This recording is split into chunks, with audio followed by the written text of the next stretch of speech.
This computer. There we go. So, welcome everyone to the local file inclusion, remote file inclusion lesson. One of the different or like similarities between those is the words file inclusion. Now, what does the word file inclusion usually mean? It's combined with a path traversal. Is a path traversal the same as a file inclusion? Yes and no. File inclusions, they can make use of a path traversal, but they don't per se have to. Like, for example, you could include a file that is in the same path as which you are currently in with the web server. Now, when you're hosting a web server or any type of server, us as bug bounty hunters need to think of it that way. A web server is being hosted. That server is hosted with a user. Need to take that in the back of our minds, and location. Need to take that as well into the back of our minds. Especially that location is gonna matter. So if you've ever set up like a PHP server on a Linux, like you're just gonna have like a normal PHP server on something. Oh shit, sorry about that noise. But you're gonna have normal PHP server on an Ubuntu. That's gonna be under /var/www/html, or maybe not exactly in that order, but that's gonna be in that folder. Now, if I want to like grab and I'm talking about local file inclusion here, of course, it could also be remote file inclusion, but we'll get more into that later.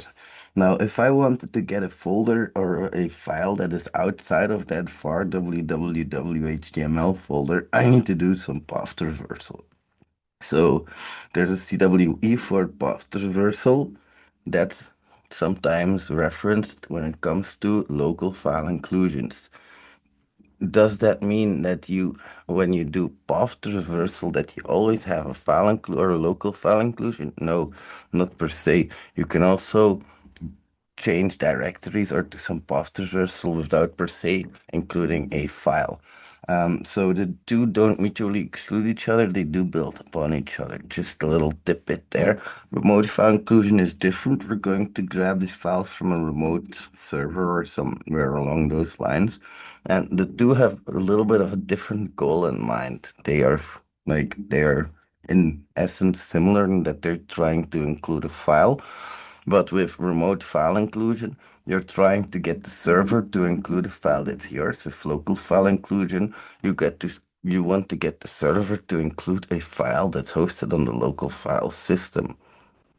What are those two? We'll get more into that in today's lesson. We'll talk about where we can find file inclusion vulnerabilities. We are going to look at how to find or identify the different targets and their parameters. Then how to escalate file inclusions to remote code executions. Then with wrappers, we could include a few things, or like we could bypass a few things. We'll look at that today as well. And then tools, exercises, and examples. They're not fully included. I don't know if Badabook was a local remote file inclusion. Was it Badabook or was it the other one that we had built? I'm not 100% sure anymore, Orgis, but we had a machine built a while ago by really nice guys that also made use of local and remote file inclusion. I'll see if I can find that. I should be able to link that. Um, where can I link that in the Discord? So why does that matter? If you guys haven't joined the Discord yet that I'm talking about, maybe it's not a bad idea to join that. That's just either of our Discords. Through today's lesson, just tag me or Orgis and just let us know, and then we'll add you to that lesson if you haven't been added yet. And I will use that lesson channel, this week's lesson channel, to post the feedback to, or like this. Where did we create that lesson channel? Do you know, Orgus? Is that in the normal rat pack, or did we maybe not create a lesson channel yet? That's also possible. It should have auto-created a lesson channel now, if I'm not mistaken. Let me just see. Auto-created the lesson channel. Yeah, it did. I'm just not 100% sure where. During the break, I'll make sure to get the link for the virtual machine for LFI, RFI. Now there are some try hack me machines that you can do, or hack the box machines. There are some try hack me rooms. There's other locations like the Portswigger Labs as well where you can practice. That's for sure. So there's plenty of locations that you can find out there. When it comes to file inclusions, what are they? We've already went a little bit into it, but what does that look like in code? As you can see in here, we have a basic file and we just include that file. This is just basic PHP code to include the contents of a specific file. So the get here, as you can see, that's just the get parameter. So if you see right here, we have the parameters file, and the file is actually just the name of a normal file. Now, if we don't sanitize user input in this location, we might run into issues like we're gonna see next, where the users, here we go. So we're not gonna sanitize that. Can I show that real quick? No, we cannot show that. Okay, so that user might not just grab files from that directory that they're in. So that could be that HTML folder for www.html, or on C Windows, blah, blah, blah. I don't know. Fuck Windows. I don't like that anyway. But like, who sets up like a web server on Windows these days? Come on, guys. So basically, you could have a subdirectory as well, and you could say, for example, I'm not running in slash var slash www slash html, but I'm running in slash web server. You could also be running in slash blah blah blah slash blah blah blah slash blah blah blah. So you never really know where you are. To escape that, we want to do some path traversal. And if you remember, we can see here that dot dots, you can see it in here, dot dot slash. That's path traversal. In Linux, we are moving up a directory, right? Path traversal as we're used to.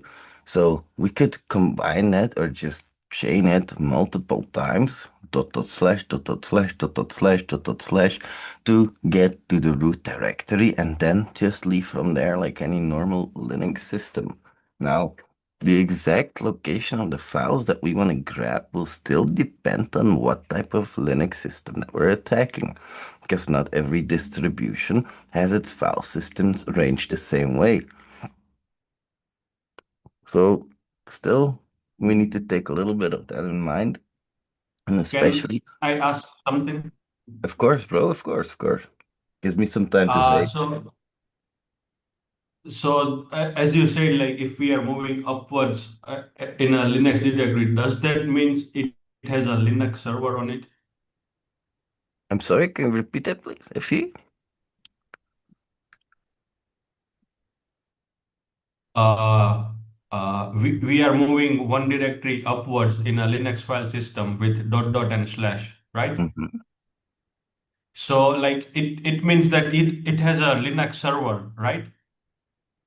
Yeah, indeed, and I'm not So 100% sure like if if like so like my concern is like path traversal like this can be chained to SSRF or CSRF as it like server side something.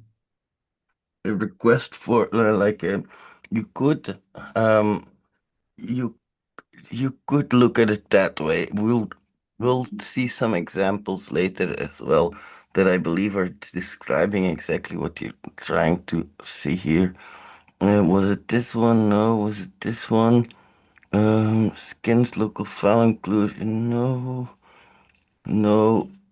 I believe we have an LFI in here that has SSRF consequences or is caused by SSRF. No, LFI to RCE. This is just a normal LFI. So for your URL parameter, no, no. Ah, here, this one. So I'm not 100% sure if they're linked with each other. We'll see that later. I don't think they're linked. Oh, for fuck's sake. We have to have we have to have Medium Pro for that. Great. Can you, isn't there like some kind of medium bypass? Wait, this is Yeah, freedom. This is recorded, isn't it? Okay, never mind. We didn't say anything.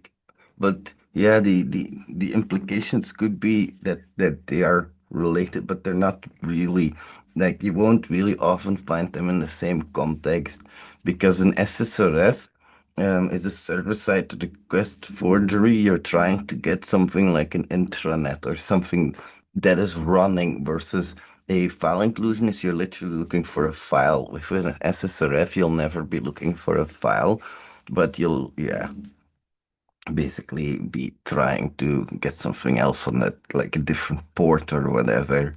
Um, so good question, bro. Good question. But yeah, it's something we need to take into the back of our mind. Is that the same on Windows? I don't fucking know, bro. What the hell are you asking me for? Windows? Fuck that shit. Never gonna look at it anyway. That's, yeah, I'm joking, of course. If we come across Windows, we can just look it up.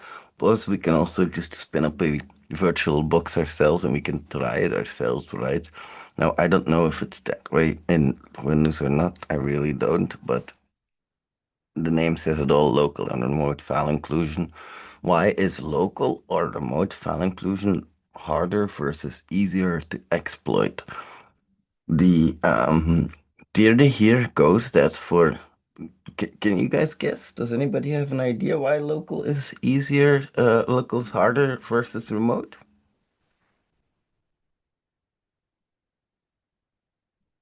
It has to do with the web server versus the local file system. So a web server, you can much more easily know what type of web server you're fighting, right? Because web servers are pretty standardized. Versus if you're looking at a operating system, like you know where some basic files are, but to really know files, you have to dig around and like you have to probe around and you have to try all these different combinations you can think of. And maybe you didn't go far back enough into a directory. Maybe you're like 20 subdirectories deep. You need to go 21 subdirectories up. You don't realize that.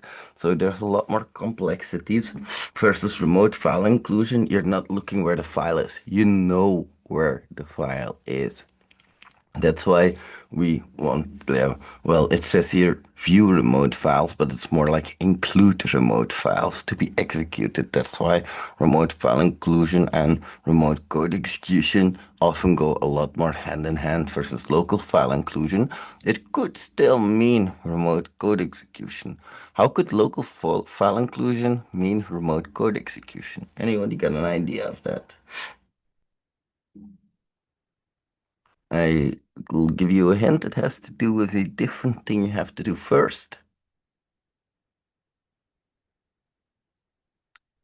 Come on, Ikashikam, you have to know this, bro. You have to be the one to know this. Oh, bro, come on. Seriously, I have to take away your bad tester title. Uncle is disappointed. Uncle is disappointed. You have to upload your your reverse shell first to something like, for example, a unprotected FTP server, right? That could be one thing, or a file upload vulnerability. That could be another thing, or like an ingestion from an external data source. That could be a third option. There's options where you have to first include your own files. Because what are you really actually digging for with your local file inclusion? You don't know. You don't really know what's on the server. It could be that you're missing something really important versus remote code execution or file inclusions. You're actually knowing what you're including. You know perfectly fine what you're including. And you know where to find it as well. Don't have to a lot less guesswork. I think Ikaja comes asleep. I think we need to wake him up. Oh my God, I think I need to give him a Red Bull. That's not a bad idea. So, if anybody thinks Ikaja comes to get a Red Bull, hands up.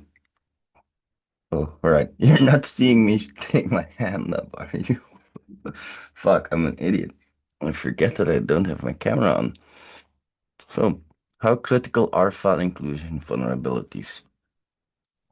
When it comes to a file inclusion itself, is it really that critical? It depends on what you make of it, right? It depends on exactly what you can include. It depends on what the structure is of that file. Is it an actual PHP file that you can include into a PHP web server? Yeah, okay, then you can do a reverse shell. Is it just a TXT file? Well, maybe you can find a secret TXT file. It all depends on how we were able to chain vulnerabilities together to find the perfect thing here. And that's why, for example, just finding an unprotected upload FTP server also isn't enough. You have to chain it then again with like a local file inclusion or something to get your own payload to execute. So you have to take that into account when you're looking for these kinds of things. Let's look at three scenarios. Let's look at here. We see the files made available through the web application. So we're just going to grab the files that are in the local directory that we are currently. We can move forward, but remember, we can also move backwards with that dot dot slash dot dot slash. We can serve them as a download, so downloading that file, or we can parse them by the interpreter. And that's parsing is often where you get that remote code execution from, because the serving as a download and the printing on a page, those are both examples of how I can look into files, how I can get information. Give me an example of an interesting thing from a server. Anything.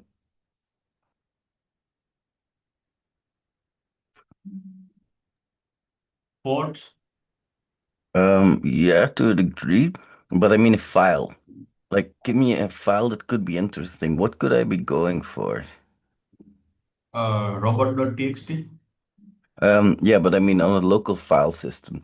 Let's say that I get a local file inclusion, right? What am I looking for? Is Pass. there, Yeah, passability. yeah, good one. And log files, for example. Let's say, and this is just a stupid example. I'm able to download all the log files from an application. And these people, Even Bash RC could be interesting. yeah, and like these people, they don't sanitize their logs. They just put all the user data in their logs. Like all this personal identifiable information through just a simple local file inclusion that downloads a log file. Millions of PII records leaked because they never sanitized their log files. That's a heavy one, right? A lot of people don't think about that. How about CSV files? CSV files on a system, you have to know that they exist first, of course, but that could be an excellent target now if once again you need to know the exact file name for this. So what could be interesting here could be audit logs, for example, if you're working with an application and you know where the audit logging is. What else could be interesting on a server is like we've already said, etc password, etc blah blah blah files. But a lot of people, when you know, for example, the name of a database, right? Let's say that through some kind of GitHub leak, I found that the database is called blah blah blah dot db. Well, that's an interesting one for me to look for, isn't it? After local file inclusion. So you have so many different options, but the potential depends on what you are attacking. And with the parsing by the interpreter, you need to know what interpreter that is. PHP, I don't know if you guys know that, but HTML is just hypertext markup language. PHP is a I don't know what the fuck it stands for, but it has an interpreter, the PHP interpreter, Python, and all these different things. You need to have it interpreted by. So if you have like a web server, a Python web server, you need to include like a Python file. Because if you're fighting a Python web server and you're including a stupid PHP reverse shell, you lose every time. And that's why so many people fail at reverse shells. Proper reverse shelling is difficult, really difficult when you think about it, because all of these different factors can have a little bit of play. Let's say that you do reverse shell, but egress filtering is active. Do you guys know what egress filtering is? Anybody got an idea of that? If not, I'll explain, no problem. Egress filtering is like the roads at the edge of the traffic. going outside of an environment. Good job, Michael. Love it. Is it Michael or Mike? Michael? How do you Yes, you're say? correct, Michael. Nice. Good job, bro. I like it. So yeah, very good. And the ingress filtering would be the incoming traffic, but if you have like outgoing port 800 filtered and you're doing it on port 800, that's kind of fucked up. So you need to be very cautious on if you have a remote file inclusion that not only do you include something that could be interpreted by the web server that you're attacking, it also needs to abide by the rules set up by firewalls in that system, making it extremely difficult sometimes, of course, because yeah, you're trying to make a reverse shell, you're trying to see what you're actually fighting, can be very daunting. What could be some parameters that we could use to look for this? We could do get their action board. I'm not going to go through all of them. These are just a few that are named here, but you can find as well some information about it online. You can find some word lists here. It's just something you're going to have to figure out because when you're attacking a website like this and you find a file name and you find the parameters not in this list, should you still investigate for file inclusion vulnerabilities? Absolutely. You're just looking for file names. That's what you're looking for when you're attacking a web application like this. Where are file names named in my parameter? In my parameters. So really simple. That should be the first thing that you see or do when you see one of those file names is look for local or remote file inclusion, depending on where the file that's hosted is being included. Now, where could we find something like this, for example? Um, what I'm trying to say here is, do you find this often on web applications, local and remote? No, not that often. Why is that? Because file inclusions like this in general are much rarer these days. Where could you find it? For example, profile pictures, or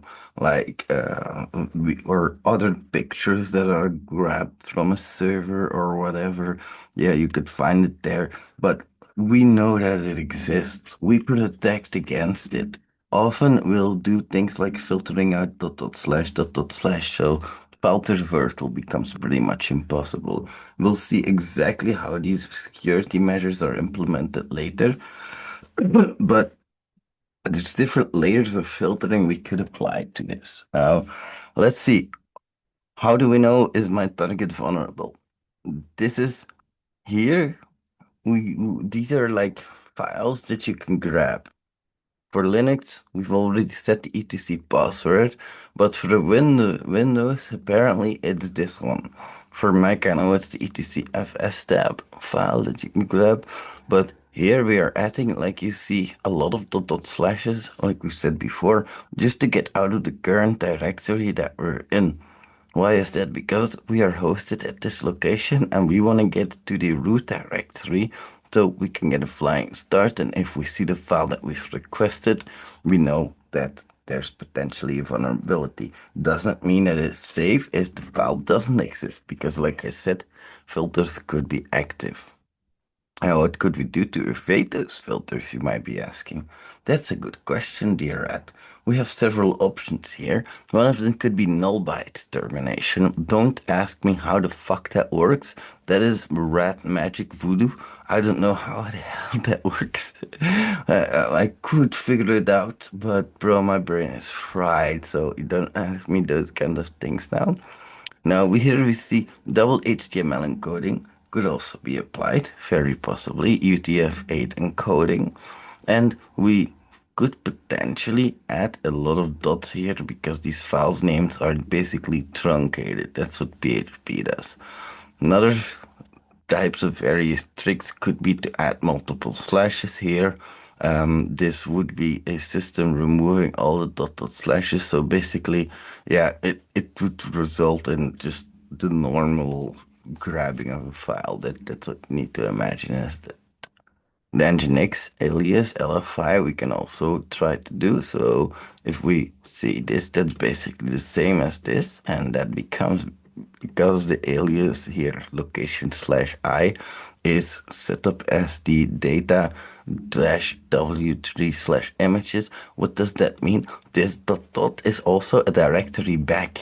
So in Nginx, if we have an alias set, a dot dot, not just a dot dot slash like we see here, it's also just a directory back. Cool, isn't it?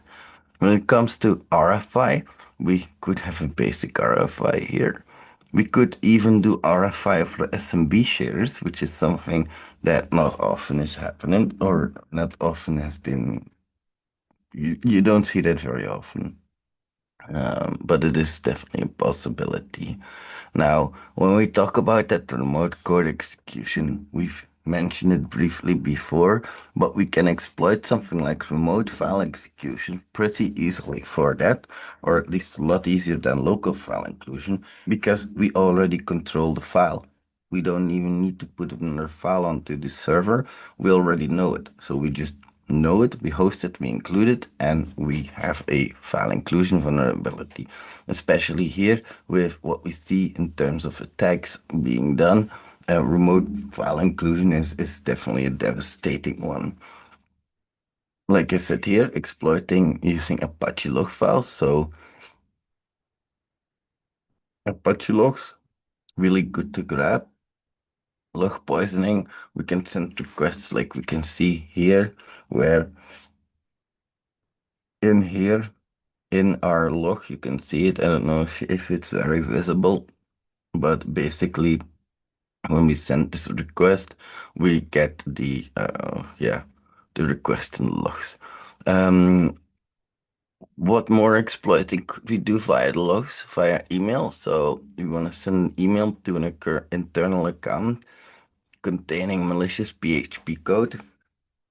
This could serve as a remote file inclusion vulnerability. Um, We could include, yeah, I have to check. Sorry, give me one moment. Email. I have to check exactly what I meant with that. So that's not what I meant. To proc self environment, sending the request with the payload and the user agent, that could also be a vulnerability where we include the file through SFTP daemon logs, only possible if the vSFTP is running on the server, of course, but we want to log in using the payload as a username, and we want to include the var log vSFTP d slash log file. What else could we do? Exploiting using upload. So through upload, like we said before, upload malicious file included via zip uploads, uploading a zip file, file.zip containing a PHP file named rce.php, and we include the parameter. So we basically include in that parameter with the zip decorator or the zip wrapper in it. That might work from time to time. If we then use the %23 rce.php, not all PHP servers respect that or work that way. Some of them do. So just an extra tip. And if you can see PHP info with file uploads on with write access to slash temp, we could upload a file using PHP info. The PHP stores it in slash temp and then deletes it. And then we could try with race conditions so that we include that file before it's deleted. So there's some really weird attack scenarios that we could attempt here. Exactly labs for these I should probably try to find, but you can find examples of this in my bug bounty guide. This has been created by Pinkster Cody in these slides, and like these, for me at least, this guy is great at remote and local file inclusion. I'm not the best at it. I don't often hunt for it either. I just wanted to make sure that you have this into your toolkit, and it's really simple to look for. Just finding a real exploit with it can be more difficult because, as we'll see later, there's a lot of filters we can apply. So other exploits through SSH, we can try to access the slash home slash user slash dot ssh slash idrsa folder where we get the private key crack. And if you need it, we log in using SSH-I with the IDRSA user at IP. We could try through PHP sessions. So PHP session cookie information stored in this location here. We could poison that file by setting another cookie payload. Ooh, sorry about it, dropped my vape. And via slash proc slash bit, that's the process ID slash FD, we can log payloads in as many ways as possible, and we brute force the bit and file descriptor, that's the FD right here, to find a log file containing it. So basically, we log payloads in as many ways as possible. We're just trying to log them and enter them, and then we try to brute force that bit and that file descriptor. It's a lot of really weird shit. What I find is more advantageous is to actually just look at reports, actual bug bounty reports with local and remote file inclusion. So I suggest that we do that. Why not, right? Here's a cool one. How Xbo turned a JavaScript into a working file inclusion. Xbo is capable of performing both white box and black box pen tests. Much like a skilled human pen tester, the more information you provide, such as source code or documentation, the deeper and more comprehensive the results. Well, there, and if you don't know, Xbo is an AI pen tester, by the way. Well, there are valid reasons to choose black box testing. In my experience leading pen testing teams, I always recommend clients share as much detail as possible. Giving hackers greater context always delivers a better return on investment. Xbo works on the same principles. When source code is available, it seamlessly alternates between code analysis and dynamic testing. This enables Xbo to devise sophisticated tech strategies, uncover vulnerabilities, and generate novel mutated payloads. A particularly interesting case involved a local file inclusion vulnerability that Xbo discovered during a bug bounty program. Despite not having access to source code, Xbo effectively leveraged JavaScript analysis to understand the endpoints and their behaviors, and Xbo always begins by gathering as much context as possible about the target. Once it has enough information, it strategically plans its attacks. So in this case, a lot of fluff, a lot of fluff piece here, but this is what it actually found. I found a significant lead. There's a download functionality where the file path is specified in a URL parameter. So we see that in here in the JavaScript file as well. This looks like a potential path to reversal vulnerability. The application is using a file name parameter to specify which file to download, which could potentially be exploited if the application doesn't properly validate file paths. Let's try this to test. Let's try to test this endpoint with a path traversal attempt to see if we can read file systems. And you can see here that it actually did a curl with the slash photo slash download. So you can see that here as well, slash photo slash download with a file name etc password. And the downloaded endpoint looks almost too promising. So Xbo methodology tests all of the standard techniques using the file URL schema, encoding path traversal sequences. So if we go back to our presentation for a moment, the ways that we could bypass filters, one of them was encoding. Remember that. That's here. We see that. We have different types of encodings. What else could it have done? So we could see appending image file extensions and even injecting null bytes. So we have the null bytes, we just don't have the image file extension appendings. A masterclass on path traversal exploitation. I wouldn't really call it that, but okay, this is more like a masterclass on that. Despite these thorough attempts, none of them have succeeded. Xbo consistently retrieves only internal server error responses, but Vini Vici. As any skilled pen tester knows, patience and persistence are essential when hunting for vulnerabilities. Given enough time, weaknesses will surface, yada yada yada. A lot of shit. This is interesting. I found a reference to a new endpoint, image URL, and then we see here slash photo slash proxy with the question mark URL, and then the image URL added. This looks like a proxy endpoint that fetches images from an external URL. This is often SSRF, or path reversal attacks, as it might allow accessing local files through the file schema URLs and localhost requests. So it tries that, and indeed, here we see that it was successful. So congratulations, Xbo, on that successful file inclusion attempt. Would have been more impressive if it would have actually gotten an RCE, but hey, look, can't complain, right?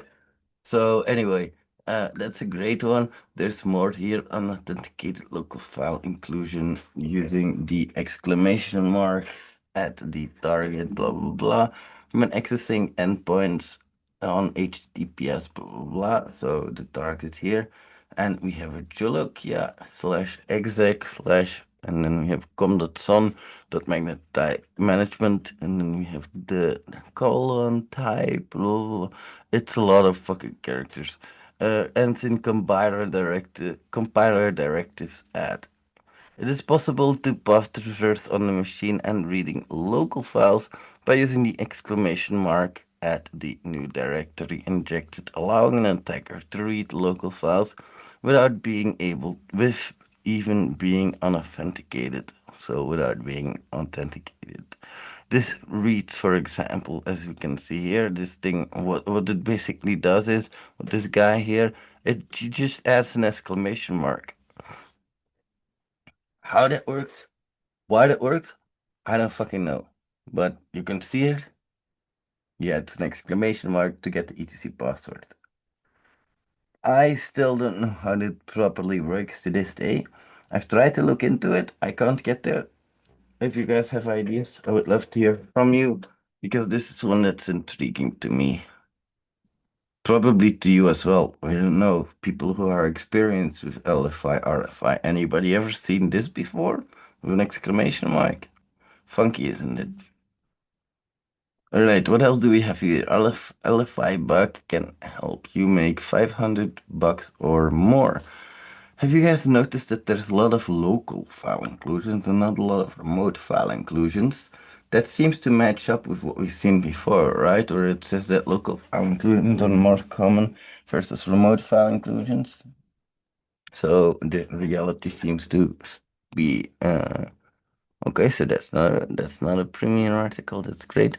Local file inclusion is a web vulnerability. Yeah, we know that. We kind of understand what it is now. That's kind of what we're trying to like explain here. So what this guy has been trying to do is with that path traversal that we've seen before, he's trying to detect local file enumer or local file inclusion behavior. The funny thing here is that you can see here what he's doing. He's doing this for Linux and for Windows, so he doesn't really know what he's attacking. Log poisoning of direct file inclusion doesn't lead to critical exploitation. Use log poisoning to achieve remote code execution possibilities. He's going to inject malicious PHP code into the server, so it's system get cmd. So that's one thing that you could inject into the log files, then access the logs via the vulnerable parameters. So grabbing the logs and then search for the application configuration files containing session details or credential date or database credentials. And he includes some filtered bypasses in here as well with his null byte injection, double encodings. I don't know why he doesn't include first single encodings, but double encodings and alternate encodings, so base 64 or hex encodings. Then some automated, well, you can't really automate this in my opinion. Like what you really just need to do if you want to automate this is make a regular expression that looks for files. And then you can look for local and remote file inclusion that way. That's one of the biggest advantages that I see here. You could do something like WFuzz, like it does here on Bird Suite Pro, or like FuzzDB. You could definitely do that, but the biggest advantage you're going to have is if you're able to actually find these file inclusion vulnerabilities yourself and exploit them yourself just by recognizing a parameter. It can be as simple as that. And then to monetize, yeah, well, we know that. We kind of know that. So yeah, we have been able to kind of confirm what we were able to see in our PowerPoint as well, that local file inclusions are just a lot more common. and that remote file inclusions are a lot easier to exploit because we know what we're actually like. We have control over the actual finger including versus the local file inclusions. You saw that that was not the case for sure. Any questions so far for me up until this point? I've been saying a lot of words, but do you guys have words for me?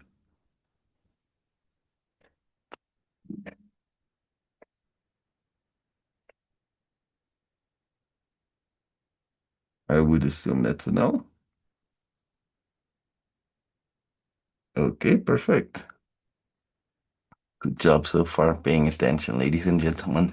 I know my voice is a little bit monotone, so sorry about that. So sorry about that. So, we've already looked at these data wrappers before. Where was it again? I believe, oh, here, the zip wrapper. Zip is a wrapper. What's a wrapper?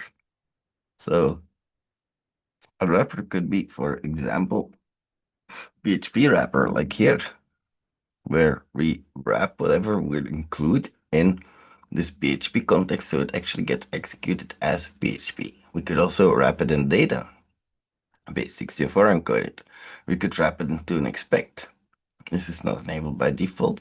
These are wrappers. We can see here the zip and the var wrappers can also be used in certain cases. You can use the input wrapper like we see here. So you have PHP input, many different wrappers that we can use. I just wanted to give you guys that as a little bit of an extra. What tools can we use then? What tools do I recommend or are actually useful? We have got Cadimus, that's how you say it, I guess. So this checks all the URL parameters. Then it looks for file inclusion vulnerabilities. LFI suite or the VI map is also a good one. We have Panoptic, and LFI. These are some tools you could use, and we have some wordlets that we've included as well that you can use to bypass these things, these filters things. Jesus Christ. Here's some extra reading and articles as well that you can go into more if you want to. And as for some exercises, we included some as well. These are old machines, by the way, especially these boxes on Hack the Box. I think they're very old. Holy shit, Fulcrum, Oz, Bank Robbery. Damn, they bring me back, man. Seeing these names bring me back. That's a long time ago, isn't it? Haystack. Holy shit. RE fuck, bro. Jesus, I'm getting old. Holy shit, I'm getting old. Okay, so there's some more, there's some more, there's some more. There's quite a few exercises that we can do. Now, I'm going to give you guys this PowerPoint already to get started with. Let's do that first before I forget. I'll give you the link to my PowerPoint here. LFI, RFI. We called it file inclusions, I believe. Share the link. Now, if you guys want to have a full explanation of this once again, you can find it as well in my course 003 and in the CWAP course. And since most of you guys are here through the Endless bundle, I believe, you probably have access to both. It's the same chapter, by the way, in both. Not that you think that you have to do both. It's either one you can do, and it should give you, once again, a bit of an explanation. Only Ping Draconian actually goes through all the little exercises with you as well. Great guy, by the way. Great guy. Love him. Holy shit, my watch scared me. Did you really have to do that? I have a bad conscience. All right, rats. If there is no more questions, let's move on to the next articles. Maybe we should take a small break. What do you guys think? Might not be a bad idea, right? This was the next one. Okay, so here we were. Let's add a small break. I just have to remember. I give you guys the link, so that's good.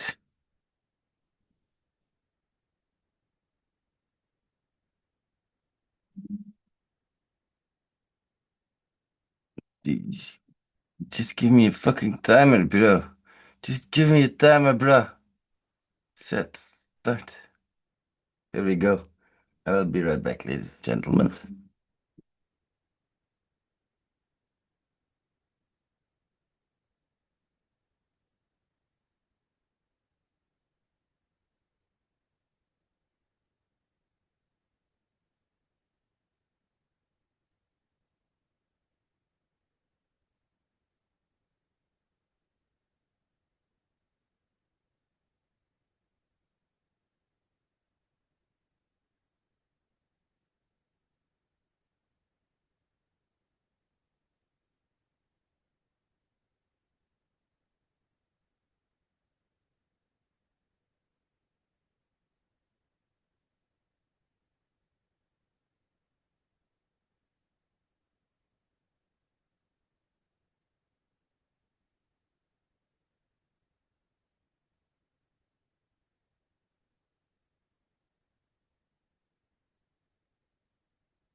You guys are still here? Shit. Fuck. I did not account for this. I did not account for this one bit. Artemis, can you distract these lovely people while I make an escape? Artemis is probably locked in 17 cuffs of sets of handcuffs, and he lost the key. I knew it would happen someday. Didn't knew it would happen this day. Ikajikam, can you distract him while I make an escape, please? Who needs a key? Oh, there we go. I knew you'd find your way out eventually. I was always believing in you. I never doubted you, bro.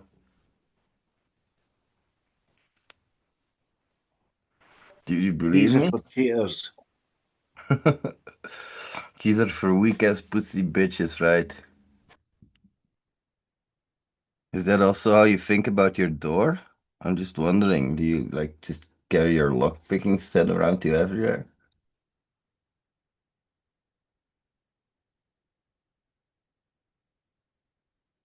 I'm gonna assume he carries his lockpick everywhere. Then okay, fine. No, Mostly no, everywhere. no. I don't take my lockpicking kit outside the house. Apart from inside my leather cut, I've got some safety pins which I can use to pick locks or escape handcuffs.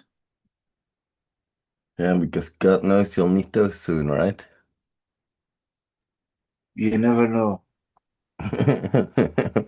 I would hope I know, bro. I would hope I know. Fuck. It doesn't seem healthy if you don't know if you're gonna get put in cuffs tomorrow.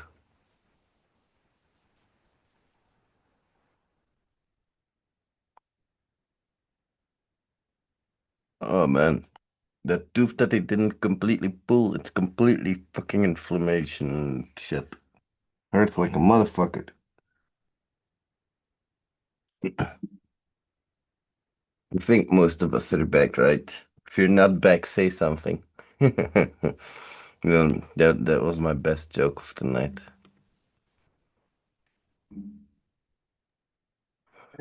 Fucking hilarious. Thank you, thank you. Finally, somebody recognizing my genius. Finally. It was about time. It was about time. Oh, my whole jaw is stiff, bro. It's not good. All right, what else do we have? Fabricator's Fame blog allows users to set a skin. Whoa. Oh no. Jesus. Are you serious? Oh, wait, that wasn't the whole exploit yet. So, an attacker with the ability to upload files to the server can exploit this local file inclusion vulnerability to gain remote code execution through Fabricator and thus gain access to Fabricator's data. Common scenarios may include a box serving Fabricator. What the fuck is Fabricator? I actually haven't looked up. It doesn't matter. Why the hell am I so distractible? A box where the attacker can log in through SSH as a restricted user, not having access to Fabricator's files, but having access to RIPE and temp, for instance, etc. So this is the request that he created, where we can clearly see a post request to create a new blog on Fame, whatever the hell that is. You can see that he has a name, a description in there. We can see that he has a can view, can edit, and can join. We have a custom domain and we have a skin. And that skin, we have a file exploit in, a file inclusion vulnerability. That percent to F that you see is just a slash. That percent to E is a dot. So that's dot slash. That's just what that says. That's basically all. Hey BP, how are you doing? Hope you're doing well. Oh, you can't hear us yet. Now you can. Hey VP, hope you're doing well. So this makes Fabricator try to load these skin template files from the var blah blah blah whatever the fuck that is, and the dot slash tells us that we move back to the root directory, and in this slash temp slash test folder that we have here that the guy is trying to grab, he says that if People can upload files there. They have potential for remote code execution. In order to exploit that, a valid skin structure must exist at a specified location. So this guy doesn't per se have access. We can see here an attacker with the ability to upload files to the server can exploit this LFI to gain RCE. Does that mean that it's exploitable for RCE? No, but our boy Nullsub sure as hell likes to exaggerate, and this is what I wanted to give you guys as an example of an exaggerated report. Don't do that. Don't do that shit. If you're not able to do that, don't say it. And I know I made myself, yeah, I done this in the past, and it's also why I'm hammering so much on it. If you're not able to do it, then don't say you're able to do it. Or don't say in case of, yeah, we know that. But is that actually the case here? So some more thoughts. These are things that I haven't tested yet, but may shed some light with. I believe users with the ability to write to a repository may also be able to exploit this. Why the hell do you write that if you haven't tested it yet, bro? Not sure how files will start locally if not using MySQL, but there could be another avenue to gain RC by users. This guy is a genius. He's a fucking genius. And if the CSRF token isn't validated, then we have CSRF through RCE through exploit. And if there is an SSRF, which, for fuck's sake, bro, Jesus. Okay, fine. He gets rewarded 500 bucks bounty. I didn't. So he has a one up on me there. But I still get to fucking flex my superior intelligence, guys. Yes, the later it gets, the worse I get. Get used to it. $100 to $5,000 worth LFI vulnerability. Why that's broad range? That's basically like saying from zero to $1 million, somewhere in that range. What do we have here? Hi geeks. It's hey, why the fuck are they calling me a geek? Shut the fuck up, geek. IT4 chief. What the hell? IT4 Chisek, I think. So came up with another bounty earning write-up in the bug bounty hunting series. Don't call me a fucking nerd. Jesus Christ, calling me a geek. And dev tactics to find LFI vulnerabilities. These are vulnerabilities, we know what they are. These are some bypasses or filters we can see here, user controlled input, and we have only PHP, or at least it puts PHP behind it. So what can we do? A basic bypass, the uncoded bypass, Windows style bypasses, overflooding bypass, that's that extra slash that we put in here, the log poisoning from LFI to RCE.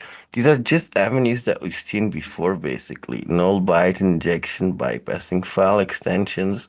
So you can see that in general, there aren't that many different exploits or like different file bypasses, filter bypasses, whatever you want to call it, that we can try here.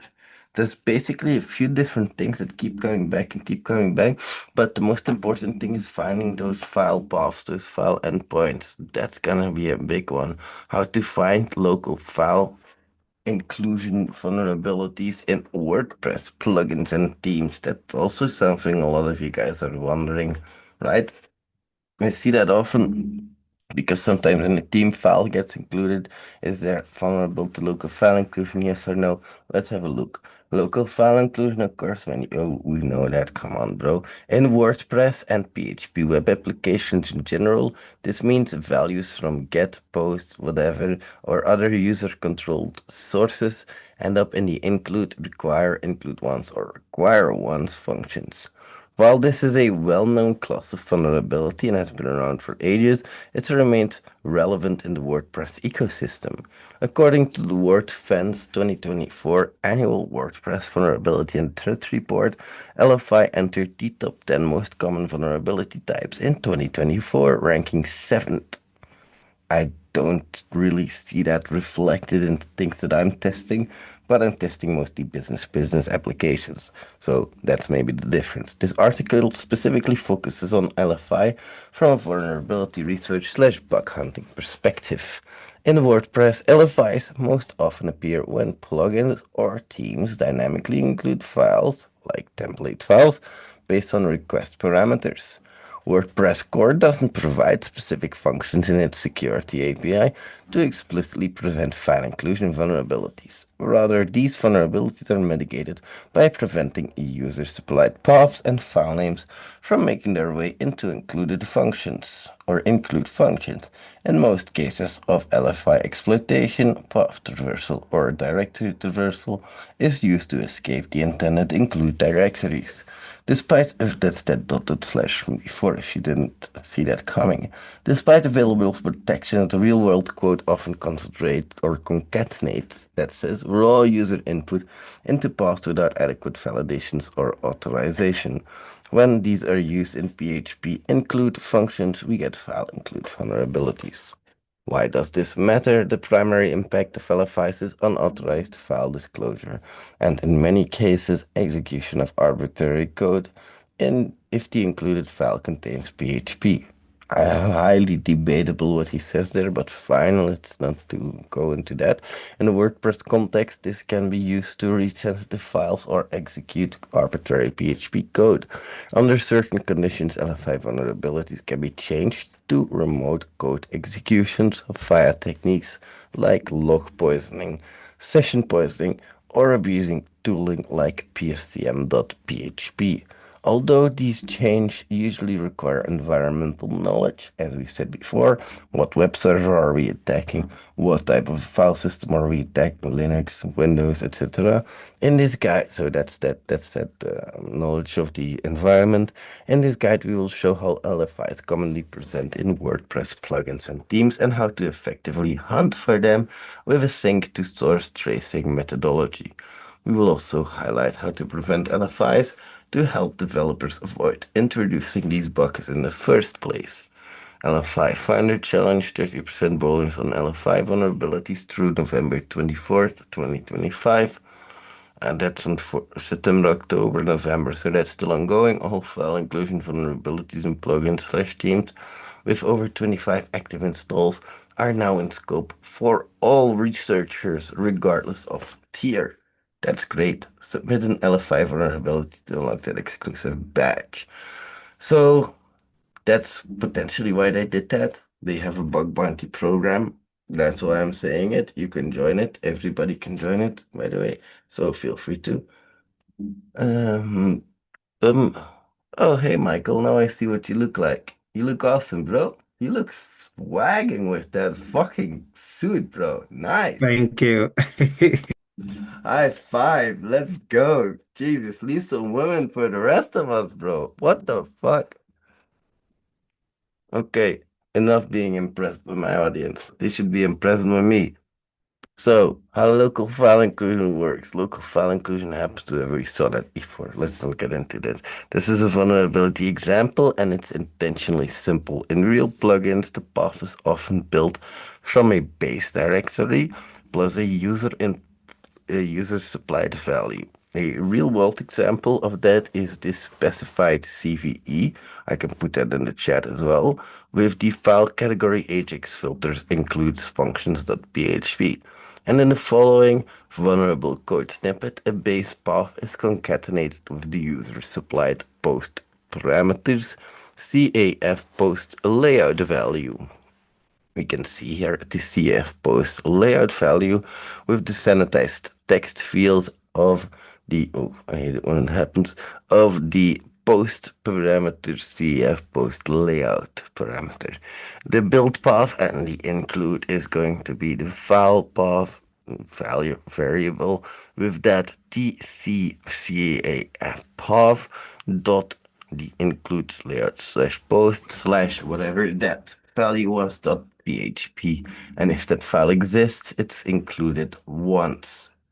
We see the sanitized text field here, WordPress sanitization function used on the user supplied value. That's this right here, post parameters df post layout. But it is not sufficient to prevent path traversal in our case. So we see here a WP shell being used with the echo or yeah, well, I don't know if you guys know that WP shell is WordPress shell. You can use that just like PHP, for example, in your shell, and you can execute things like echo sanitized text. Text field, that's this function we saw here. If we use the local file inclusion value in there, it's not sanitized. So this code allows users to control the input passed to the include_once function by just doing our path traversal and grabbing the file that actually we want to grab then. So which results in the following include path, blah blah blah blah blah, and this dot dot dot is basically just go back, go back, go back, go back, test.php. To fix this issue, the developer applied the sanitized file name DEF post layout before building the path, which eliminates the ability to use path traversal sequences in the payload. This restricted the value to a PHP file within the base path. Remote file inclusion is the same concept, then limited local file inclusions. Sometimes the code tries to reduce risk by using a fixed file extension.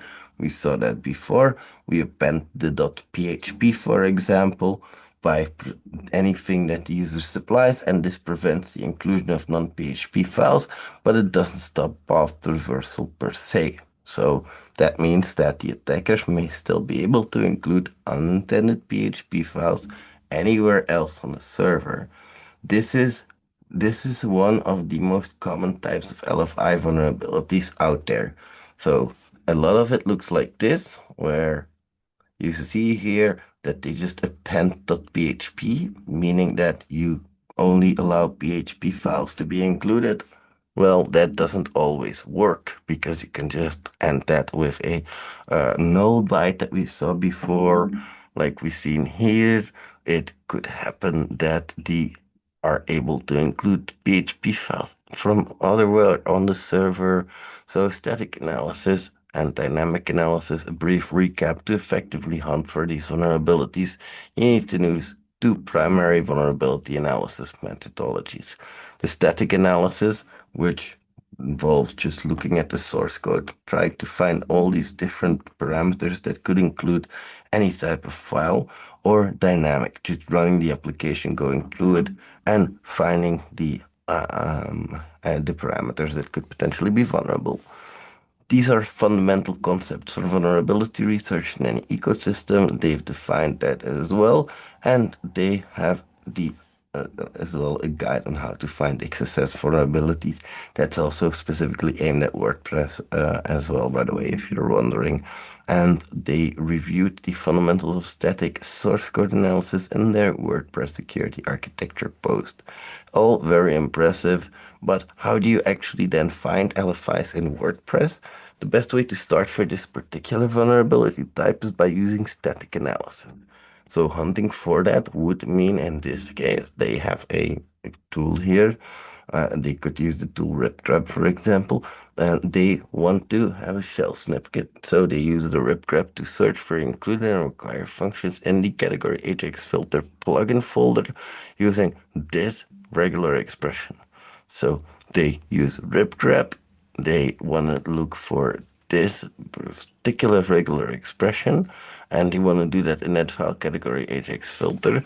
And in that case, they can see here that we find a lot of different things in here. So what is our strategy, the preferred strategy? Sorry, gonna scope the search to the target source code here. We just want to have the theme, we like the plugin, the theme. What do we want to actually look for this vulnerability in? Is there a specific theme? Let's focus on that. And we want to exclude irrelevant files from that theme. I'm gonna start with the things. So we're gonna find include, require, include ones and require ones in that theme.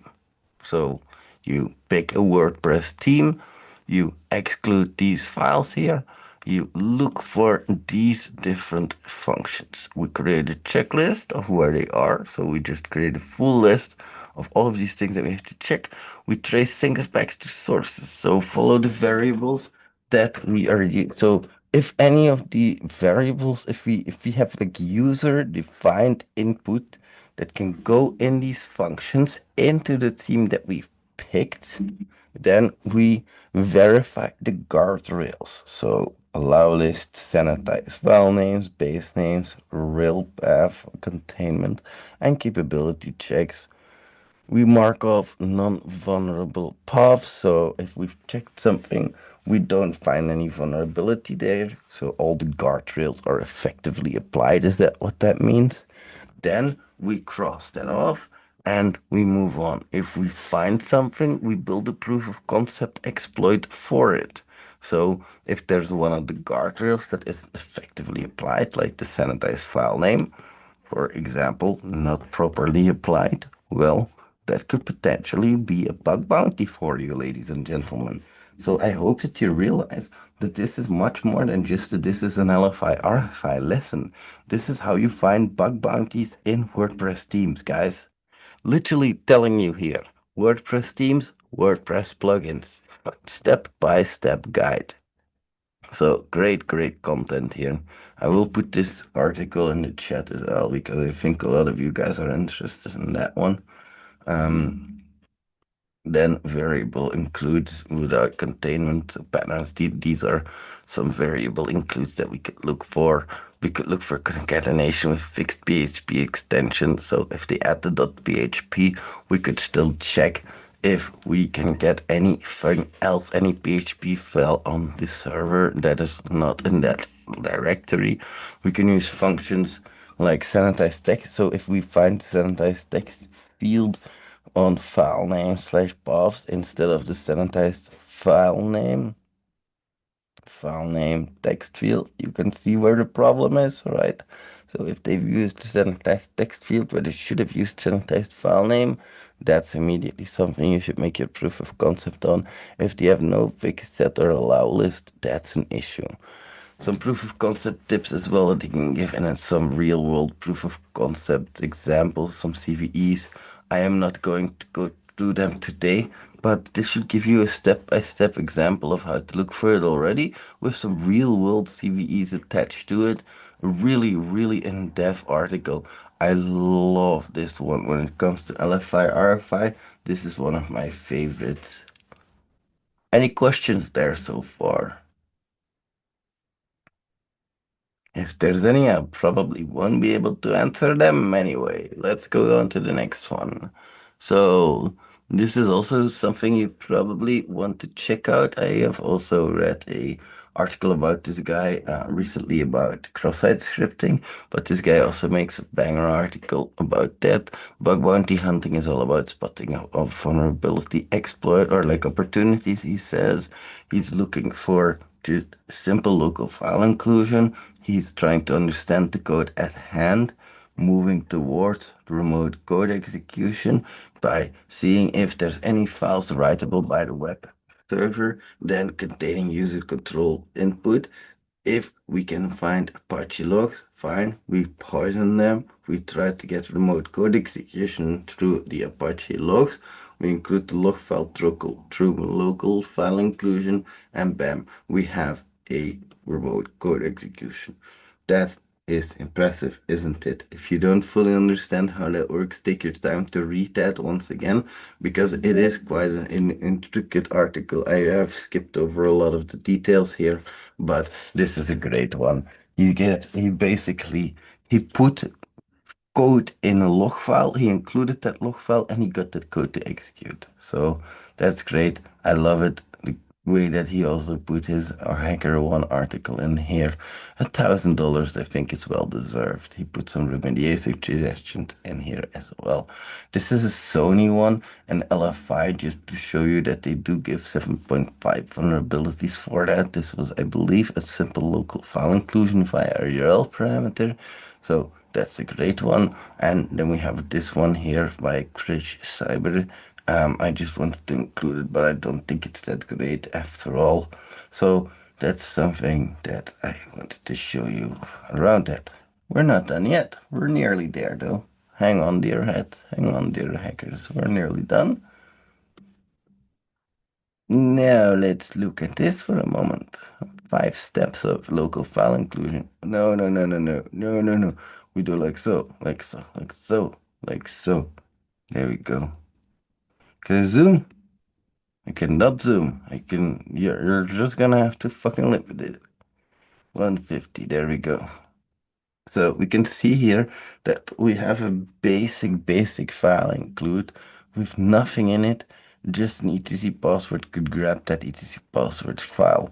We could also try to enforce PHP extensions. So we can say we have to have a PHP extension. Well, a potential vector could be the base name would turn into this. So into password, still the password file.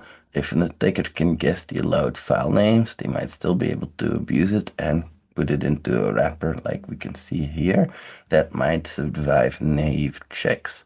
Then we have a step 2 which blocks disallow patterns plus normalizes. So this will in our case, add an explicit deny list of dangerous substrings and URL wrappers, which will normalize the input. A potential attack vector could still be some encodings bypassing that, and also we have the var and data wrappers, like we said before. Don't know if you remember that for our presentation, but the var and data wrappers also need to be checked properly, of course. And we could also work with a whitelist, which in this case is recommended, but if that whitelist generated from user writable data is still input, an attacker could temper with that source. Also, if the mapping contained entries to unexplained or unexpected templates, it could be abused.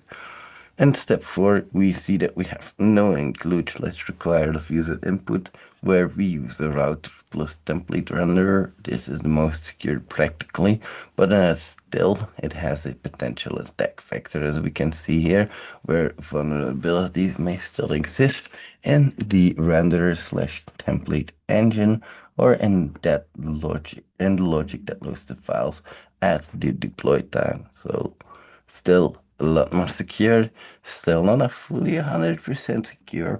What have we learned today, ladies and gentlemen? Should you ever trust any user supplied input when it comes to inclusion of files? No, absolutely, positively not.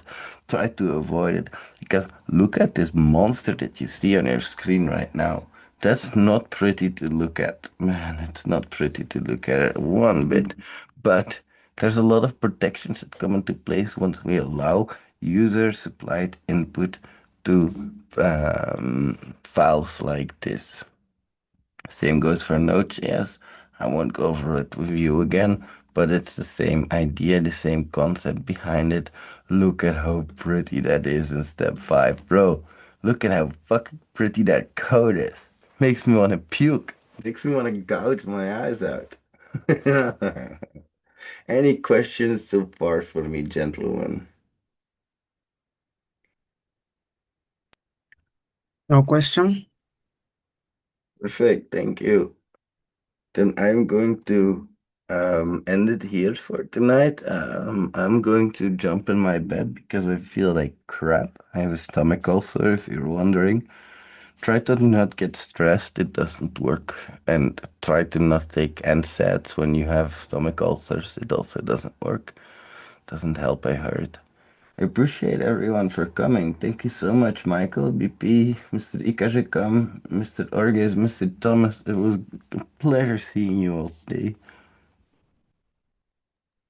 Thank you, guys. Thank you so much. I will put the recordings of this on Podia as well. And I will I'm just going to write that out to send an email out so you guys know when those recordings are available, but they should be available within the next 24 hours or so. Thank you so much. I really appreciate it. I hope you have a wonderful night, everyone. Bye, amazing Thank you. hackers. Thank you. Bye. Much love.